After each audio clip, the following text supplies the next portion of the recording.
রিয়াদের সুরক্ষিত মার্কিন দূতাবাসের ইরানের সাম্প্রতিক ড্রোন হামলা ওয়াশিংটনের নিরাপত্তা নিয়ে বড় ধরনের উদ্বেগ তৈরি করেছে। গত ৩ মার্চ রাত ১:৩০টার দিকে প্রথম ড্রোনটি দূতাবাসের দেয়ালে আঘাত হানলে সেখানে একটি গর্তের সৃষ্টি হয়। ঠিক ৬০ সেকেন্ড পর ওই একই পথে দ্বিতীয় ড্রোনটি ভেতরে ঢুকে বিস্ফোরিত হলে দূতাবাসের ৩টি তলা এবং সিআই স্টেশন পুরোপুরি বিধ্বস্ত হয়। সৌদি প্রতিরক্ষা মন্ত্রণালয় ক্ষয়ক্ষতির পরিমাণ সামান্য বললেও মার্কিন গণমাধ্যম ওয়াল স্ট্রিট জার্নাল ভিন্ন চিত্র তুলে ধরেছে।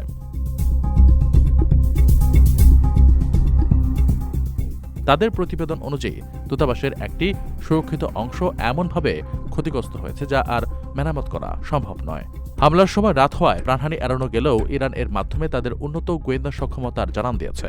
মার্কিন কর্মকর্তারা মনে করছেন, বিচ্ছিদ্র নিরাপত্তার ভেতরেও আঘাত এনে তেহরান আসলে ওয়াশিংটনকে কড়া বার্তা দিতে চেয়েছে। উল্লেখ্য, রিয়াদের এই দূতাবাসটি নিজস্ব প্রতিরক্ষা ব্যবস্থার বদলে সৌদি আরবের পেট্রিয়ট ক্ষেপণাস্ত্র ব্যবহারের উপর নির্ভরশীল ছিল, যা ড্রোন রুখতে ব্যর্থ হয়েছে। আপনার স্বপ্নগুলো আকাশ ছুবে প্রবাসীর হেলিকপ্টারের মাধ্যমে। বিয়ে, জন্মদিন অথবা যে কোনো বিশেষ প্রয়োজনে হেলিকপ্টার ভাড়া করতে যোগাযোগ করুন স্ক্রিনে দেয়া নাম্বারে। প্রবাসীর হেলিকপ্টার, নিরাপদ ও সাশ্রয়ী বাহনের বিশ্বস্ত নাম।